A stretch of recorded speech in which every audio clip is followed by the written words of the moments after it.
আসসালামু আলাইকুম everyone, welcome back to my channel হৃদিস কিচেন ব্লগ। আজকে আমি আপনাদের সাথে তৈরি করে দেখাবো খুবই মজাদার আর দেখতে দারুণ জেব্রা কেকের রেসিপি। তো চলুন দেখে নেই। প্রথমেই আমি একটা 6 ইঞ্চি পরিমাণে কেকের মোল্ডে তেল ব্রাশ করে নিচ্ছি। এখানে প্রথমে আমি একটা কাগজ বিছিয়ে নিয়েছি, তারপরে আমি কেকটা তৈরি করার জন্য তেল ব্রাশ করে নিচ্ছি।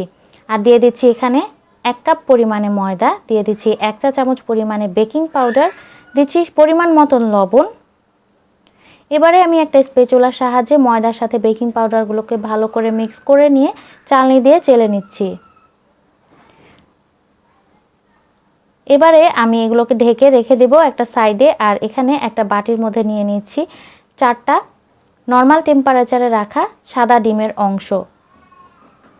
এখন আমি এটাকে বিট করে নেব মিডিয়াম হিটে। মোটামুটি ফোম হয়ে আসলে আমি এর মধ্যে চিনি দিয়ে দিব। আমি এখানে প্রায় 1/3 কাপ পরিমাণ চিনি নিয়ে নিয়েছি। চিনিটা কিন্তু আমি একবারে দিব না, অল্প অল্প করে দিয়ে নিচ্ছি।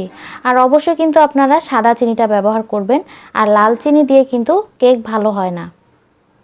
মোটামুটি আমার দেখতেই পাচ্ছেন ফোম হয়ে গিয়েছে। এবারে আমি 1/3 কাপ পরিমাণ সয়াবিন তেল এর মধ্যে দিয়ে দিচ্ছি অল্প অল্প করে।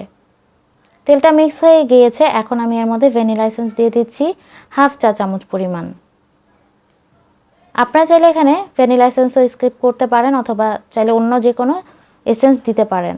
আমার কিন্তু ফোমটা বিট করা হয়ে গেছে। এখন আমি এর মধ্যে দিয়েছি 4টা ডিমের কুসুম।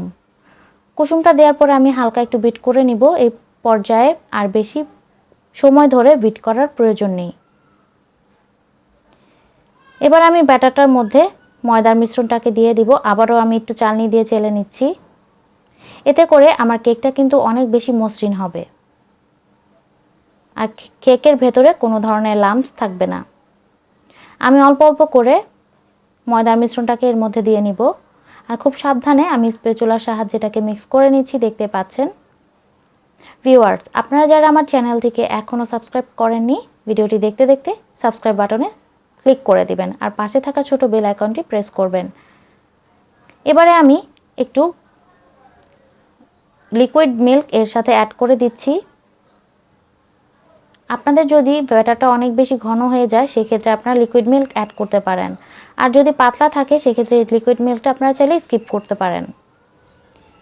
এবারে আমি অন্য একটা বাটির মধ্যে কিছুটা পরিমাণ ব্যাটার আলাদা করে রাখছি। প্রায় বেশ অর্ধেক পরিমাণে আমি রেখে দেব। এবারে এর মধ্যে আমি প্রায় 1/3 কাপ পরিমাণ অথবা 1/4 কাপ পরিমাণ কোকো পাউডার দিয়ে নিচ্ছি। কোকো পাউডারটাকেও অবশ্যই চালনি দিয়ে চেলে নিতে হবে, আর চাইলে আপনারা একটু ভালো ব্র্যান্ডের কোকো পাউডার নিয়ে নেবেন। এবারে আমি এর মধ্যে একটু লিকুইড মিল্ক অ্যাড করে নিচ্ছি। খুব ভালো করে কোকো পাউডারটাকে মিশ্রণের সাহায্যে মিশিয়ে নিতে হবে। এবারে আমি কেকের মোল্ডের মধ্যে কোকো পাউডারের মিশানো যে ব্যাটারটা ছিল সেটা দিয়ে নিয়েছি। এবারে দিয়ে দিচ্ছি ভ্যানিলা ব্যাটারটা। আমি স্ক্রিনে যেভাবে দেখাচ্ছি ঠিক সেভাবেই আপনারা দিয়ে নেবেন। এভাবে দুই ব্যাটার থেকেই অল্প অল্প করে দিয়ে নিতে হবে। ভিউয়ার্স, ভিডিওটি যদি ভালো লেগে থাকে তাহলে কিন্তু একটা লাইক বাটনে ক্লিক করতে ভুলবেন না, আর কমেন্টস করে জানাবেন অবশ্যই কেমন লেগেছে। এভাবে আমি বারবার করে দিয়ে নিব।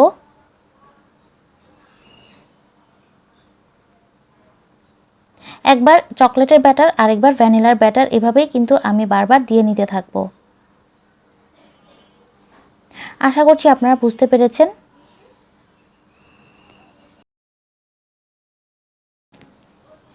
আমার কিন্তু সবগুলো দেওয়া হয়ে গেছে। এখন আমি একটা লম্বা কাঠির সাহায্যে এর মধ্যে এভাবে ডিজাইন করে দিব। আশা করছি আপনারা বুঝতে পেরেছেন আমি কিভাবে এই ডিজাইনটা করেছি।